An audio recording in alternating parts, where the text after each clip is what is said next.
This is a very, very, very rare tank in World of Tanks, and where did I get it? Well, maybe I'll give you a hint, or maybe I won't. Yeah, that's as much as you're getting.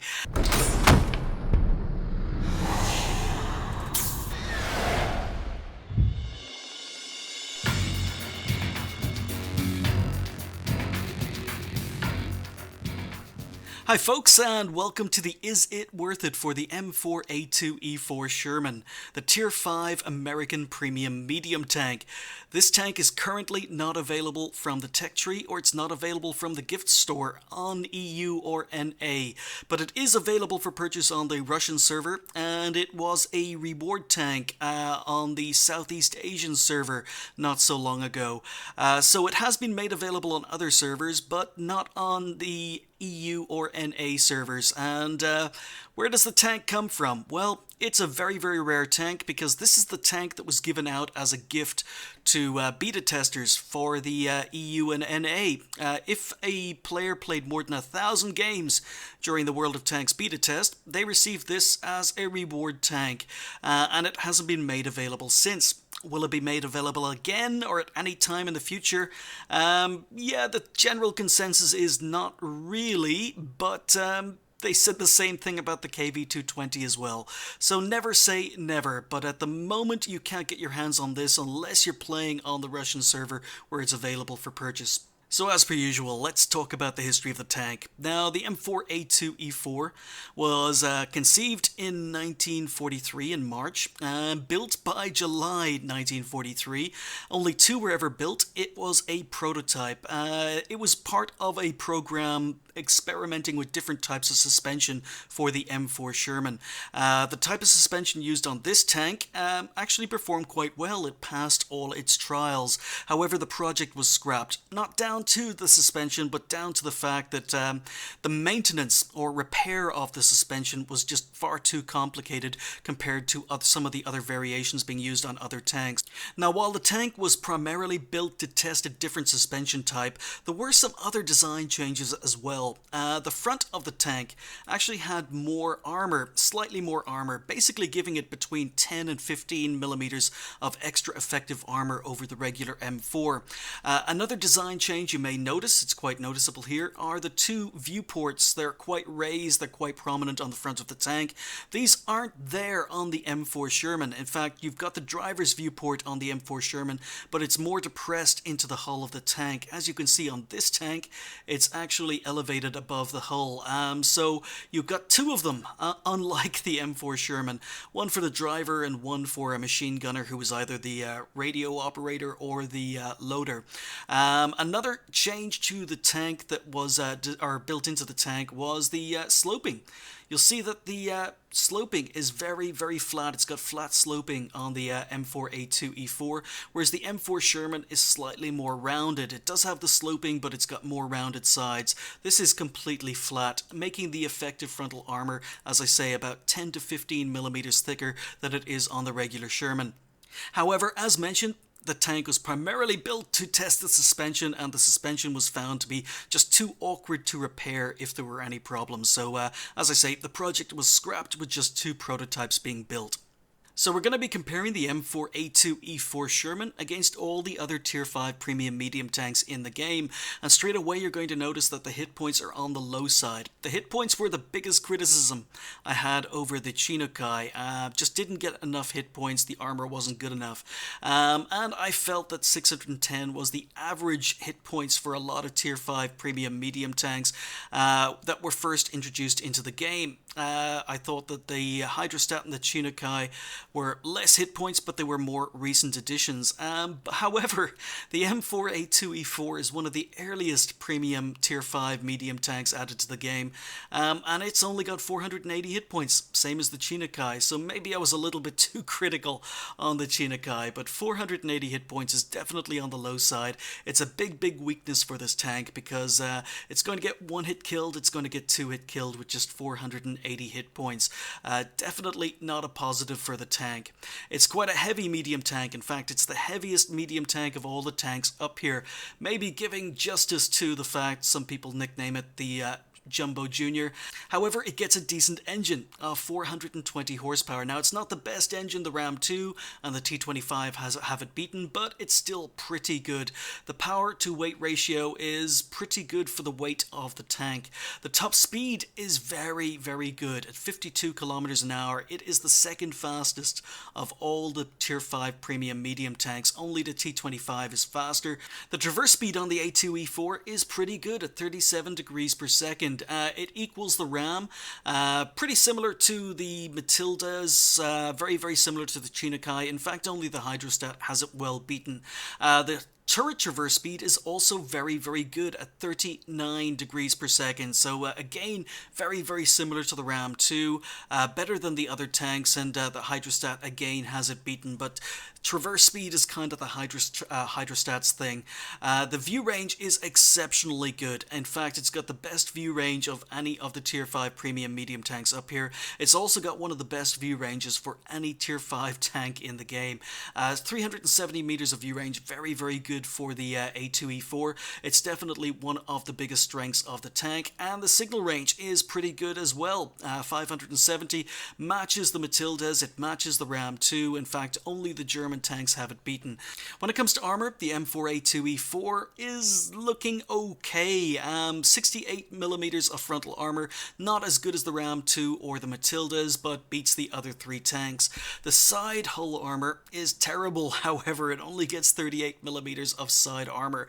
So once again, the Ram 2, the Matildas, and even the T25 have the side armor beaten. It's only better than the Hydrostat and the Chinook-Ai. The rear armor is typically poor, 38 millimeters thick, similar to the Ram 2. The Matildas have it beaten, but it is better than the three remaining tanks.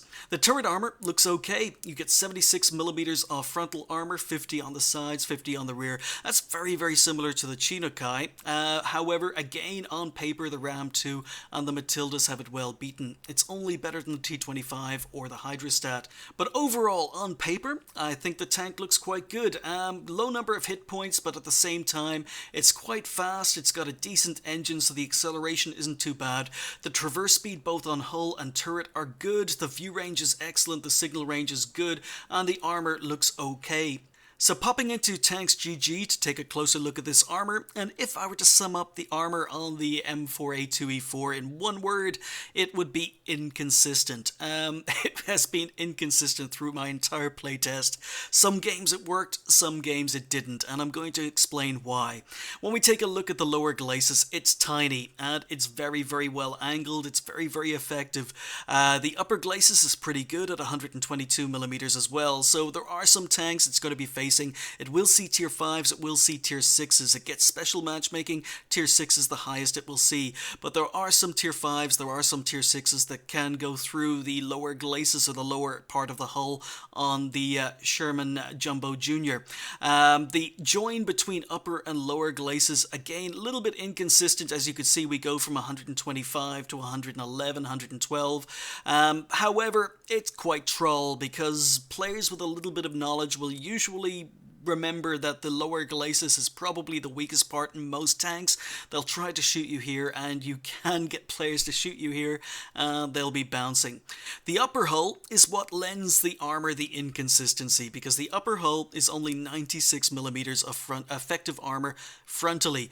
You can bounce, but there are lots of guns and lots of tanks in the game that this tank will face that can pen the upper hull with absolutely no problems. However, I'm saying it's inconsistent because the machine gun port is basically a weak point, so you only get 59 millimeters of armor on the machine gun port, but also because of a couple of minor design features to the front of the tank. Remember those viewports for the driver and for the gunner? They're up here. You've also got this round area here. I have no idea what this round area is on the front of the tank, but again, inconsistent. So remember, we've got about 100 millimeters, between 90 100 millimeters of effective armor frontally, but we've got the weak machine gun port, but these viewports 65 millimeters, we go back up to 103, 65 millimeters, and then this round area over here is only 64 millimeters. So there were times yesterday where I was bouncing lots of tanks. There were times yesterday where exactly the same tanks in a different game were able to pen me with absolutely no problems. The upper hull on this tank is just inconsistent. They can hit weak spots, lots of weak spots, and they don't even have to be aiming for them. They can hit them by accident. Also, HE was causing me quite a few problems. I got penned by a Hetzer yesterday through one of my viewports, and he did over 400 damage. So yeah, the viewport's definitely weak points on the front of this tank, along with the machine gun port and this round area. I have no idea what it's for, but another weak spot. So the tank really is inconsistent when it comes to armor. The turret is inconsistent as well. The turret armor looks quite good. Again, you've got areas of 101, 90, 80, and then you've got smaller areas. You've got this area here that's only 74. You've got the same area on the other side that's only 76. You've got this area below the gun mantlet that's not hidden by the spaced armor that's only 53 millimeters thick, and the gun mantlet itself is inconsistent. So you can see you've got 130, 127, and whoa, for some reason just on this point here it's 76, 89, 76 to the side through the spaced armor. You've got the gun mantlet itself, again inconsistent, going from 191 down to 103. The armor is just so inconsistent on this tank. On the other side, again, you can see you've got 126, and then just to a fraction to the other side you've got 76, 89. Yeah, this armor, the gun mantlet works or it doesn't. The whole armor works or it doesn't. The whole tank is just inconsistent. And on top of that is the fact you've got lots and lots of areas that have very, very poor armor. I've mentioned the viewports. We take a look at the roof of the tank. 25 on top of the turret, 25 on top of the hull. You've got an area of 19 at the back. The bottom of the tank, again, very poorly armored, 16 and 40. And then you've got an area just above the tracks that's only 18 millimeters. And there are lots of areas on this tank that have very, very little armor. And a lot of the tanks this tank is going to be facing are going to be firing derp guns. Get hit by a lot of HE. And the HE does a lot more damage to this tank than I thought it would, because even though the armor seems to be quite effective, because of the splash radius of the explosive or the HE ammo, it means that quite often weak areas get splashed by HE. You take a lot more damage than you would expect. Arty loves hitting this tank. I've discovered that. So not only being blue and being targeted by Arty, the Arty absolutely decimates this tank. I was in a game yesterday where a tier 3 Arty, I think it was an SU-26, absolutely made my life a misery. Arty will one-hit kill this tank. You just don't have enough hit points and too many weak spots. Another weakness the armor on this tank has is with regards side scraping. It's got very, very poor side armor, as most American tanks do. You can side scrape in this tank. As you can see, the effective armor is quite good at this angle, but you've got to be aware, if you over angle even a fraction, all of a sudden the effective armor is terrible and lots of guns are going to be able to pen you. Get shot even over angle, even worse, and there we go. We're down to 72, 75 millimeters of effective armor. You've got to be very, very careful when side scraping in this tank. And again, I discovered to my dismay yesterday, even side scraping sometimes doesn't do you a lot of good in tier 5 and tier 6 games, because I was side scraping and then suddenly discovered that enemy tanks were firing derp guns. So yeah, Hetzer also penned me in the side yesterday for 400 damage while I was side scraping. HE doesn't care about your armor when you're side scraping, and American tanks are not fantastic at side scraping anyway. The M4A2E4 has exactly the same problem. So to round up, I think the armor can be quite good, but I think the armor can also be very, very bad. It's very, very inconsistent. There's a lot of luck involved when you're driving the M4A2E4. So let's talk about this gun, and if I were to sum up the gun in one word, it would be inconsistent. Yes, you're starting to see a theme with this tank. It gets exactly the same 75mm as comes on the T14. Now, I spent a lot of time talking about this gun when I was doing the T14 review, but it's exactly the same gun. It's got the same rate of fire, same penetration, same accuracy, same aim time, same shell velocity, and yes, that's important. It's exactly the same gun on the T14, and I don't recommend, or I didn't recommend, sniping in the T14. It's a terrible gun if you try to use it at distance. You've got exactly the same issues when you're playing the M4A2E4. It's exactly the same gun, but the gun itself, it's got positives, it's got negatives. It's got a decent rate of fire, 15.75 rounds per minute. When you combine that with 110 alpha damage, equipment and crew skills, it means you can get your DPM over 1800. That's very, very good.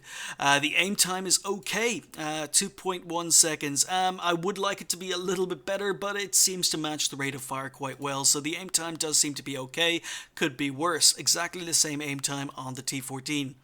But then we come down to the same problems. The gun has some major problems. The first one being the accuracy. 0.46 accuracy. That's like derp gun standards. That's howitzer standards. It's not accurate. It's terrible at sniping.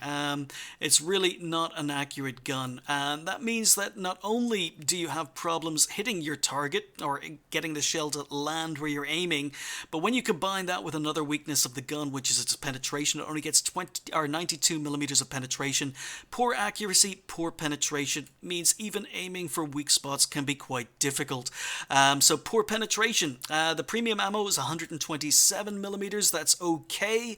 Problem with the premium ammunition on this tank is the cost. It costs 2,800 credits per shot. So this is a premium tank. You would normally play it to train crews and make money. If you need to fire premium in this tank, you're not going to be making very much money. Assuming that the accuracy lets that premium shot actually hit and pen the enemy tank, the amount of damage you're doing to that enemy tank doesn't make back the number of credits, the amount of credits you spent on the shell. So you're going to be making a loss if you fire premium ammo in this tank. However, whereas the T14 is a brawler, I recommend going in and brawling into T14, shooting tanks at close range where it's easier to hit weak spots. You can't really brawl in the M4A2E4 because you don't have the hit points and the armor isn't as good as it is on the T14. However, you do have more maneuverability, so you can get to the sides and rear of enemy tanks maybe a little bit easier in this tank, which means that you don't need to fire as much premium. You can actually pen tanks with your standard AP. But it basically is the same gun, and it has a couple of other problems. Its shell velocity is incredibly slow. It's just over 600 meters a second. Now, considering unless you're firing howitzers and derp guns, most AP guns, or most guns that fire AP, are going to have a shell velocity of between 800, around 800 to 1,000. This has just over 600 meters per second, so it takes a long time between shooting your gun for that shell to actually reach your target. When you combine that with the accuracy and a moving target, it can make this a very inaccurate and frustrating gun to use. In addition to the slow shell velocity, the shell trajectory is also very high. Your shots, even though you're firing AP, actually loop their way to the target. It's almost like firing a derp gun, except you're firing AP, again making aiming and sniping with this gun even more difficult. And then you have the gun depression, which is inconsistent. Yes, on paper, this tank has 10 degrees of gun depression. It's a hill warrior. You can use its gun depression on hills. It's got 10 degrees of gun depression over the front of the tank, right where I'm pointing. However, remember those two additions made to the design of the tank regarding the viewports?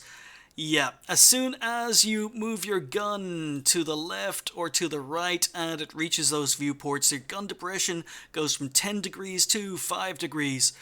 Yeah, so if you're actually trying to fight on hills or you're tracking a target, your target could be in sight. It could be in sight, and then your gun moves over one of the viewports, and all of a sudden the gun shoots up into the air because it goes from 10 degrees to 5 degrees of gun depression.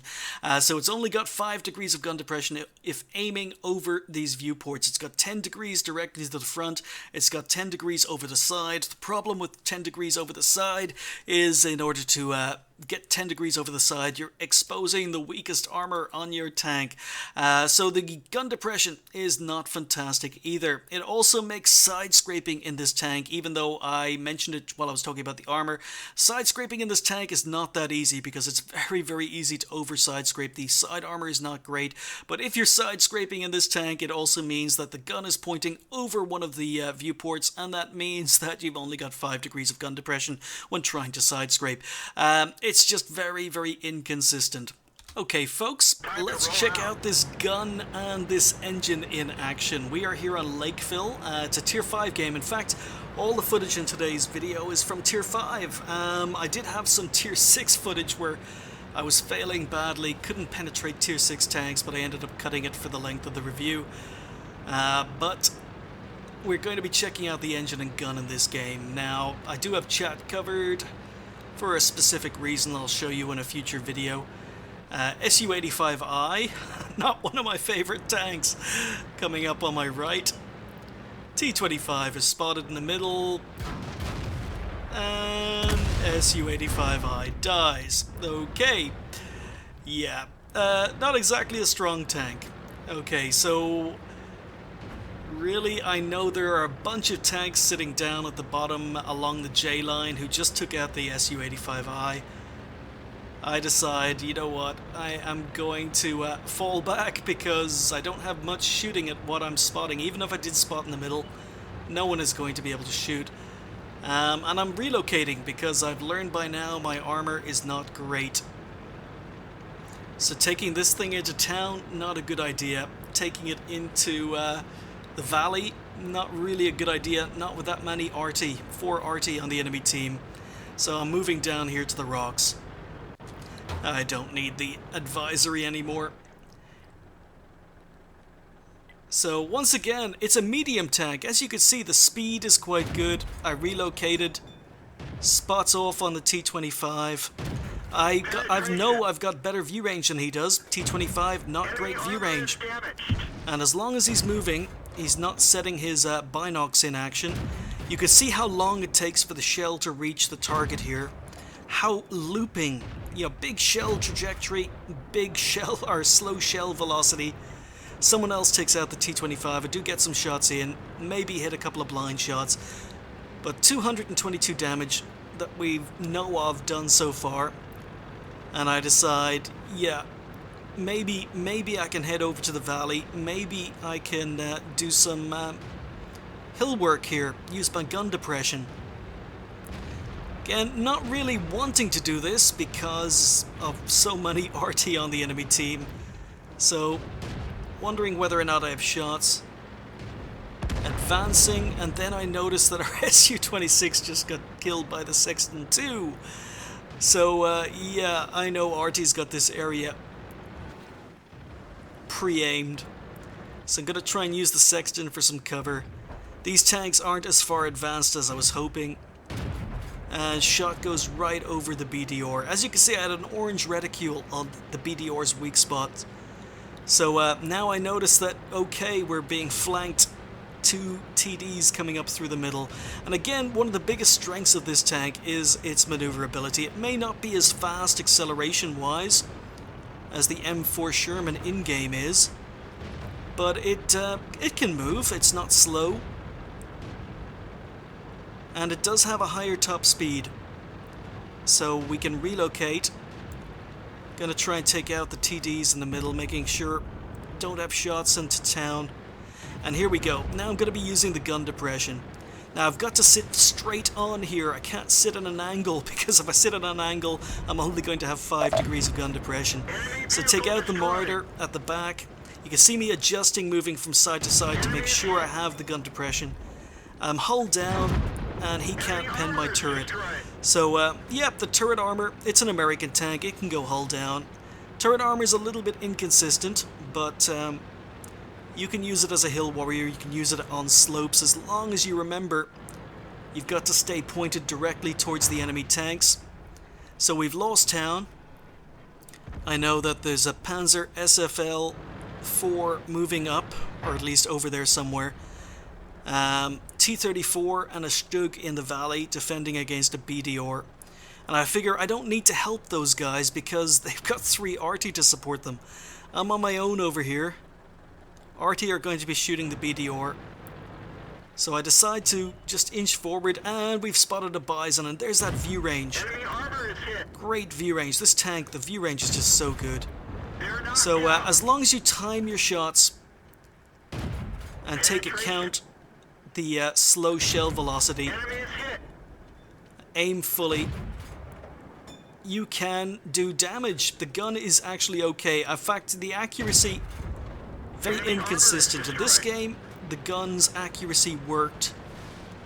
The next replay I'm going to be showing you, I'll show you a shot where the accuracy doesn't work.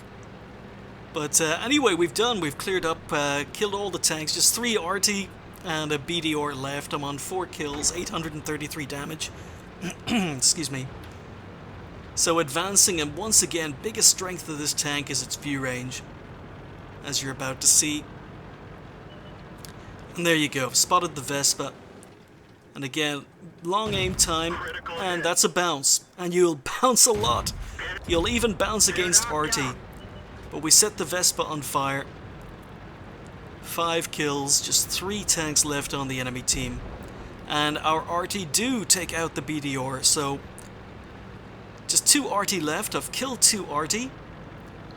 If I can kill the remaining 2 RT, I'm in line for a very, very rare medal. One that I've never gotten before. I'd never gotten this medal before.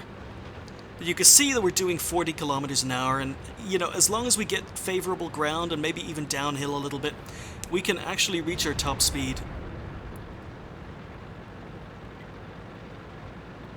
So the tank isn't as painful to play as maybe the Matildas are, but move up and once again settle down, aim, first shot goes in, second shot tracks for 0 damage.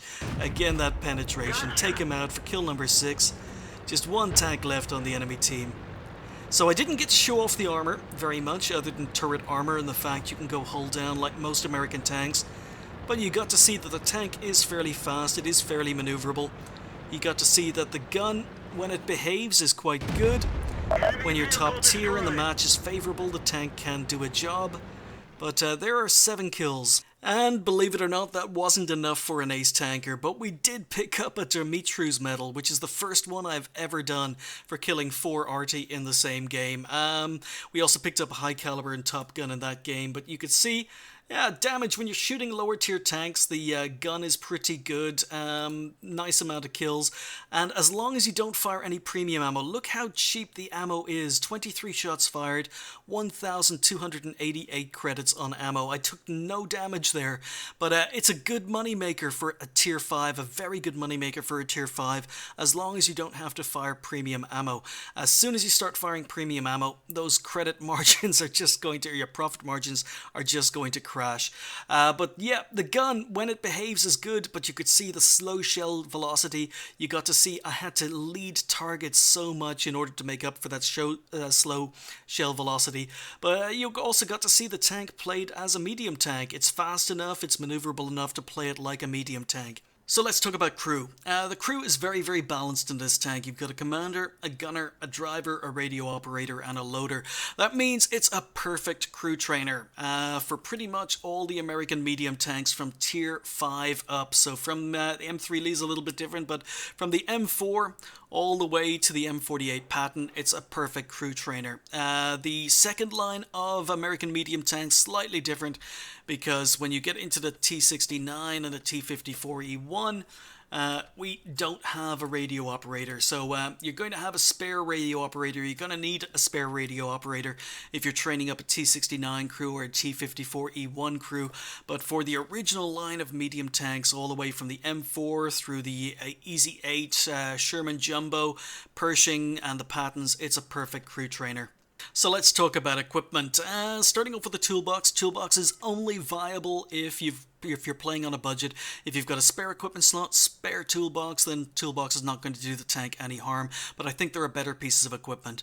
An enhanced gun laying drive is something maybe if you were eagle-eyed during the earlier part of this review. I had an enhanced gun laying drive on the tank. I was experimenting. New tank, only got it yesterday, so I'm experimenting with it. Enhanced gun laying drive is only viable if you're having problems with the aim time. I wasn't really having problems with the aim time. 2.1 seconds is quite good. good. So tried it with it, tried it without it. Ended up going for coated optics instead. So it's viable, but only if you're having problems with your aim time. Coated optics are pretty much a must on this tank. One of the biggest strengths this tank has is its view range, 370 meters of view range. When you've got a decent crew and equipment on the tank, along with the coated optics, it takes you up to 426. As I say, view range, biggest strength of the tank, or one of the biggest strengths, so coated optics definitely viable. I would go for coated optics over binocs, because binocs are kind of more for passive play. You've got to stop, let them kick in. If the tank was a sniper, if it had a better gun, maybe I would recommend binocs, but I can't in this case. The gun and the stats are just not good enough. It's exactly the same gun as the T14. I recommend against sniping in the T14. I recommend against sniping in the M4A2E4 Sherman. So coated optics, definitely better than binocs. Medium caliber gun rammer, absolute must to get your DPM up there. More DPM, always good. Medium spall liner is a possibility. I was taking a surprising amount of HE damage yesterday. Really surprised. But then again, the tanks the M4A2E4 faces, you're going to be facing tier 3s with derp guns. You're going to be facing tier 4s with derp guns, tier 5s with derp guns, tier 6s with derp guns. Medium spall liner, it's viable. Yes, there were times yesterday I wish I had one, but I think there are better pieces of equipment. But more time in the tank, maybe I'll put one on. It depends on how annoying HE gets. Moving on, enhanced torsion bars, complete waste of time on this tank. In fact, I don't even know why I have some in the depot. Wet ammo rack is another waste of time. I think I played about 20 games yesterday in this tank back to back. I think I got ammo racked once. In fact, mainly it was my gunner getting knocked out, or my loader getting knocked out, than the ammo rack, mainly down to HE splash damage. Improved vents is a must on this tank, mainly down to the soft stats and the gun handling. Improved vents will do the most to help the gun stats, help with the aim time, help with the accuracy, help with the gun traverse, help with the gun soft stats. So I decided to go for vents. I think it's more than viable. I think it's a very good choice of equipment for this tank, but again, choice is up to you. Camo net, complete waste of time on this tank. Even though the camo rating on this tank is actually quite good, the camo rating on this tank is better than it is on the M4 Sherman in-game. I don't recommend a camo net, mainly down to the fact you're going to be playing this tank on the move. If you're playing with a camo net, it means you're sniping, and if you're sniping with this gun, you're just going to have a frustrating time. It's not a sniper. And it's time for the overview game, a game where I show you as many strengths and weaknesses of whatever tank I'm reviewing in one replay. Once again, I'm top tier in a tier 5 game. Actually, I have to say, out of the 20 plus games I've played, I'd say about 2 out of every 3 I was top tier in a tier 5 game.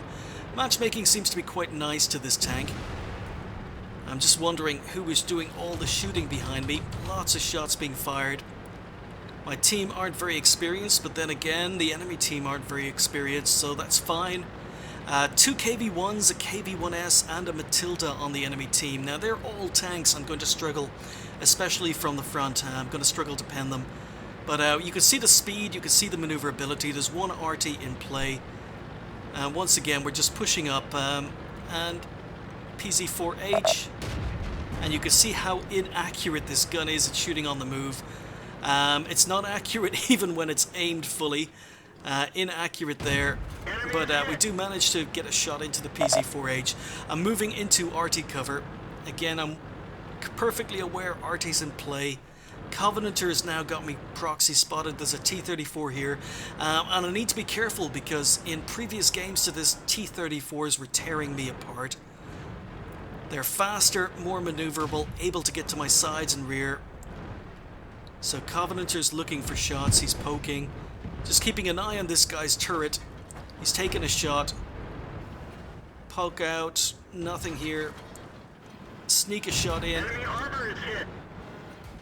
So we're just playing very carefully. And now I've got the side of a Matilda, and I've got to make these count because this tank struggles penning the front of a Matilda. So I've got to put shots into him while I have the opportunity to. He's gotten behind a house. So KV-1S He gets into cover just before I have time to take a shot. Matilda's back. Take a couple of blind shots. And you can see how high these shots are going. He returns fire. That was a blind shot. But he's firing HE. So if he hadn't been firing HE, that might have actually penned me. But because he's firing HE, he's not as much of a threat, and I decide to push. So I know that there's a KV-1, a Stug, a KV-1S moving around the mountain. That gives me the opportunity to push. Matilda's behind a building. And there we go. Managed to get into position, wasn't spotted. Covenanter really isn't much of a threat. Looking for shots on the Matilda. And somehow, magically, I got spotted. That had to be the Covenanter. So, trying to stay RT safe, get flanked by a medium 3. Don't have to worry about him, he gets taken out. But tier 3 tank. He could pen my side. There's why I was staying RT safe. RT's going for me. Stug in the distance. And again, when you aim carefully and you lead your shots, the gun is okay, just like it is on the T14. But you have to fully aim. Was hoping to spot RT, but he's probably in the corner. So now there's a Marder 38T up with the Matilda. I've got shots. Go for 38T, take him out. Matilda looks as if he's stuck. He's struggling to move, I don't know what's going on here. He looks as if he's stuck, but side shots on a Matilda, we take him out. Now the North are under a lot of pressure, and this is again is where this tank can be played like a typical medium tank. Whereas I'm going to struggle against a KV-1 from the front. Oh, here we go. Look at this. Look at where that shot went. So the gun behaved itself. I'm able to ammo rack the RT. Covenanter is bouncing gold on me. But I decide I'm going to flank the tanks around the mountain. And dealing with heavy tanks frontally is not easy for this gun and this tank, and we run into a KV-1. You can see I've got an orange reticule. Balance on is going to go for the lower glacis, not firing premium. Pen, he angles. Bounce because he's angled. Have to go one more time and we take him out. So when you know what you're doing and when you're experienced. There you go. Couldn't shoot the Covenanter. Not much to shoot at, but 2 shots missed on the Covenanter. Sometimes the gun behaves, sometimes it doesn't. But that KV-1 was able to put a shot straight through the front of my tank. When you're up against your own tier heavy tanks, they have absolutely no problems penning you. Most of the tier 5 mediums have no problems penning you from the front. The only mistake they tend to make is shooting the lower part of your hull, which is more well armoured, or better armoured. So anyway, we flanked and we're doing what medium tanks do. We've come up against the KV-1S, put 1 shot in, aiming carefully, letting the gun aim fully, and take him out with 3 shots in a row. That demonstrates the DPM. The DPM is just so good on this tank. Unfortunately, we're about to cap. I'm on 5 kills. I want my top gun. 4, 3, 2, 1. Now remember how inaccurate this tank is at shooting on the move. We've capped. Game is over. But we sneak a shot in on the move. This gun is just so troll. So this time it was an ace tanker, it was also a top gun, but you got to see the M4A2E4 being played like a medium tank. I was able to exploit gaps in the enemy line, I was able to break through, flank enemy tanks, get side and rear shots, and that's something that this tank can do that maybe some of the other tier 5 premium medium tanks can't. I wouldn't have been able to play that way in a Matilda Black Prince or a Matilda 4, they're just too slow. Wouldn't have been able to exploit the break in the enemy lines. The T25 is fast, it's got gun depression, but the armor really wouldn't have held up. Didn't get shot too much in that game, but the Covenanter, the shots I did take, probably would have penned a T25 when they bounced on the Sherman. So the armor works or it doesn't. KV-1, no problems penning me straight through the front of the tank. And when you come up against tanks of your own tier or higher tier, the armor really is lacking. It's not great, it's very, very inconsistent. The gun can be made work, but if you don't fully aim, sometimes the shots will hit the outside of the reticule. The gun is very, very troll. It's almost Russian. Some games it's accurate, some games it can't hit the side of a barn door. Thankfully, to play well, the gun has to behave. We did 1500 damage, 6 kills, very low XP for an ace, 1064, but I'll take it. Again, it's a very rare tank, so not that many people are playing it. It was a beta test tank, so usually the people playing it are quite experienced as well. But once again, you got to see the very, very good credit-making potential of this tank. 26 shots fired, ammo only came to 1,456 credits, and we made 47,000 credits with a premium account. So it's a good moneymaker, good crew trainer, can be played like a medium tank where the penetration on the gun doesn't matter as much, but will struggle against higher tier tanks, will struggle against heavy tanks frontally if you don't know the weak spots. Okay folks, time to sum up. Should the M4A2E4 Sherman become available on whatever server or whatever platform you're playing on? And just remember, this tank has been made available as a reward tank on the Southeast Asian server. It's currently available for sale on the Russian server. The KV-220 beta tank was a beta tank that was made available both for purchase in the store and as a reward tank on the NA and EU servers. And lots of players are playing World of Tanks on other platforms other than PC, and the tank may be available there as well. So never say never, but is this tank worth it? Should it become available? Starting off with the hit points, 480 hit points, not a lot of hit points, very, very poor for tier 5 premium medium tank. It would do much, much better with 610 or even 550 that the hydrostat gets. 480 means you're going to get one hit killed. It means HE, even splash HE, is easily going to take off half your health. The tank really doesn't forgive mistakes. If you start getting shot, you're really going to die pretty quickly. It's a big tank. It's actually bigger than the M4. Forgot to mention that. It's a slightly bigger model than the M4, but it's heavy, so you can actually ram enemy tanks to death, and it gets a decent engine with a decent top speed. So the ground resistance is a little bit worse on it than it is on the M4. The acceleration is a little bit worse than it is on the M4, but I still think it's a pretty fast maneuverable medium tank. The traverse speed is very, very good. The turret traverse speed is very, very good. So it can perform as a medium tank. Just the hit points are a little bit on the low side. It's got exceptionally good view range, 370, which can be buffed. As you can see, I'm up to 426. The signal range is very, very good. The DPM is very, very good on the tank. And on top of that, the armor can be pretty good. The armor is kind of inconsistent. It's either a strength or a weakness. On paper, it's quite strong. Some games the armor worked, some games that didn't. So the armor is a strength and a weakness down to its inconsistency. The gun is definitely a weakness for this tank. Even though it's got great DPM and the actual aim time isn't too bad, unfortunately, you've got penetration issues. You're going to find it very difficult to pen even tier 5 heavy tanks of your own tier from the front. Tier 6 heavy tanks, almost impossible to pen from the front. The accuracy of the gun doesn't allow you to aim for weak spots that well, and then on top of that, you've got very, very slow shell velocity, so it takes a long, long time for your shot to actually hit the target. It's not a sniper, but it's also not a brawler because you don't have the hit points or armor. On top of that, the premium ammo is quite expensive, so firing premium in this tank isn't going to make you a very good profit. The gun depression is very good, but it's also very bad. It all depends on what target you're trying to hit. Over the front of the tank, over the sides of the tank, gun depression is good. However, when you're trying to side scrape or trying to track a target from left to right, right to left, unfortunately the gun depression moves from 10 degrees to 5 degrees as soon as your gun crosses over these viewports. So gun depression can be a bonus, can be a strength, but sometimes it's also a weakness because you've got an easy shot, and just because you move your gun a fraction, all of a sudden you can't hit the enemy tank. It's a little bit frustrating to play. However, the tank is a very good crew trainer, and if you're not firing premium ammo, then it's a decent moneymaker. So all in all, I think it's a very, very inconsistent tank. I think it can be quite frustrating to play. I think it's very, very reliant on the matchmaker.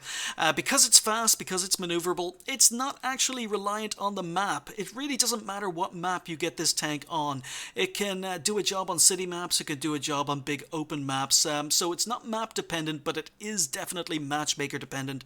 If you get it into a tier 6 game, then, and there are a lot of heavy tier 6 tanks on the enemy team, this tank is going to struggle. If you get it even as top tier into a tier 5 game, where there are a lot of tier 5 heavies, or maybe tanks like AT2s that have a lot of armor, then this tank is going to struggle. However, when you get it into a tier 5 game, where there are a lot of tier 4s, tier 3s, not too many heavily armored tanks on the enemy team, then the gun is just fine, and the tank can be very, very good. So it's pretty much an inconsistent tank in every single way you look at it. Armor, gun, and matchmaking. It's very, very inconsistent. I actually quite enjoyed my play session in the tank. I actually prefer playing this tank over something like the Matilda Black Prince, which is very, very map dependent, very, very team dependent. I enjoyed playing this tank more than I enjoyed playing the Matilda 4, even though the gun stats on this tank are worse in almost every way to the Matilda 4. I somehow made this gun work, and I made it work because the Matilda 4, although not slow, is just not quick enough to perform as a medium tank. You end up having to play it like a heavy, whereas this tank, you can play it like a medium tank. You can flank, you can use its speed to get into position or to relocate, and that way the gun's penetration issues didn't really matter as much, and the accuracy issues didn't matter as much. So I actually enjoyed playing it more than some of the other tier 5 premium medium tanks. However, having said that, I do think not the T14, but the Ram 2 is better in almost every single way. I would rather play a Ram 2 over this, even though the Ram 2 is no longer available. But should the Ram 2 or this become available in the future, I'd probably go for the Ram 2 over this. And the T25 is my favorite tier 5 premium medium tank. That's a little bit more less forgiving. I think you need to be more experienced to play the T25. I'd rather play it over this tank simply because of the gun and consistent gun depression, although this tank does get more armor. But really, I don't think it's a terrible tank, but I really, really can't recommend it. If it were to become available again, I have no doubts it would be in a very, very expensive package. And you'd need to ask yourself whether or not, unless you're a tank collector and really, really wanted this tank, I think there are far, far better tanks out there to buy. I can't really say it's worth it because we don't know the value of the tank, but as I say, it'll probably be available. If it were made available, it would probably be made available in a very expensive package, and in that case, I probably couldn't recommend it. I don't think it would be worth it unless you really, really needed the premium time and gold. It's not terrible, but it's definitely not a very good tank. But I am happy. I'm a tank collector, so very, very happy to get my hands on one of the rarer tanks in the game. Thanks for watching. I'll see you next time.